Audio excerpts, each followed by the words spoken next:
Hi friends, మనకి పైపింగ్కి ఉపయోగించేటప్పుడు మనం ఈ తాడు ఉపయోగించేసి క్లాత్ పెట్టి ప్రిపేర్ చేస్తాము.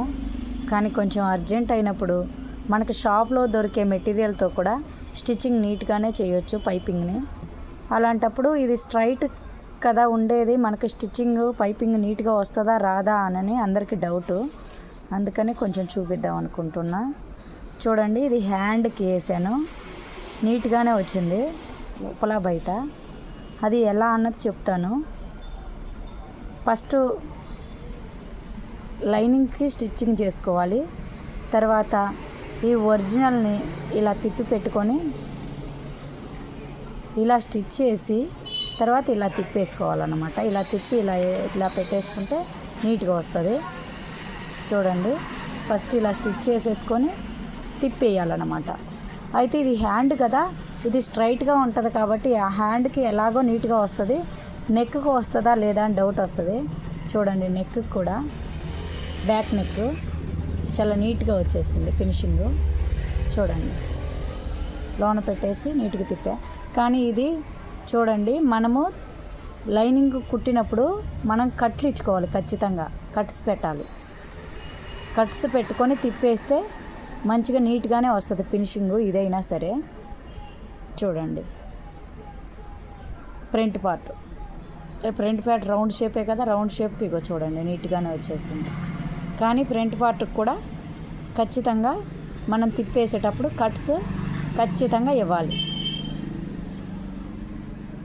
ఇస్తే మంచిగా నీట్గా ఫినిషింగ్, మనం బయట దొరికే మెటీరియల్తో కూడా ఫినిషింగ్ నీట్గానే చేయొచ్చు పైపింగ్. చూడండి, బోటిక్ స్టైల్లో మంచిగా నీట్గా మనం ఫినిషింగ్ ఇస్తామన్నమాట. ఇది బయట దొరుకుతుంది, ఇది మార్కెట్లో ఎక్కడైనా. కానీ ఇది స్ట్రైట్ పీస్ కాబట్టి కష్టం అని అంటారు. కానీ మనం కట్లు పెట్టుకునే విధానం, మనం రోజు ప్రాక్టీస్ చేసే విధానంతో మంచిగా నీట్గానే వస్తుంది. హ్యాండ్ నీట్గానే వచ్చింది. చూడండి, నేను ఇదిగో ఇలా ఉంచాను, ఇదిగో హ్యాండ్కి కూడా కట్లు పెట్టాను. పెట్టి ఇలా తిప్పేస్తే నీట్గా వచ్చిందనమాట లోన బయట ఫినిషింగ్. ఫ్రంట్ పార్ట్కి కూడా చూడండి, ఇలా లైనింగ్ కుట్టేసుకొని తర్వాత ఈ ఫ్రంట్ పార్ట్ పీస్ కూడా ఇలా పెట్టేసి అంటించేసుకోవాలండి. తిప్పేసుకోవాలి, ఇలా పైన పెట్టేసి ఇలా స్టిచ్చింగ్ చేసి తర్వాత ఇలా తిప్పేసుకోవాలి. ఎప్పుడైనా సరే మనం లైనింగ్ మాత్రం ఖచ్చితంగా మన బ్లౌజ్కి మెజర్మెంట్స్తో కట్ చేసుకోవాలి. ఈ పై క్లాత్ జారిపోతుంటుంది కాబట్టి కొంచెం ఎగస్ట్రాగానే కట్ చేసుకోవాలి. ఒరిజినల్ క్లాత్ని ఎగస్ట్రాగే కట్ చేసుకోవాలి. లైనింగ్ మాత్రం పర్ఫెక్ట్గా మెజర్మెంట్స్కి పర్ఫెక్ట్గా కట్ చేసుకోవాలి.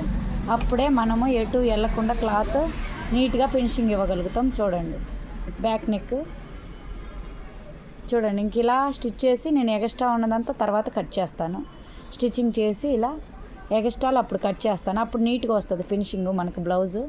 లేదంటే ఒరిజినల్ పార్ట్ని ముందు తీసుకుంటే ఇది ఎగస్ట్రాలన్నీ రాకుండా మంచిగా నీట్గా ఫినిషింగ్ రాదనమాట. ఒక్కొక్కసారి ఒరిజినల్ క్లాత్ పైన సరిపోదన్నమాట. అందుకని చెప్పి లైనింగ్ని ముందు ప్రిపేర్ చేసి లైనింగ్ని మెజర్మెంట్స్కి ఖచ్చితంగా కట్ చేసుకొని తర్వాత పైన ఒరిజినల్స్ని ఎగస్ట్రా తీసుకోవాలన్నమాట.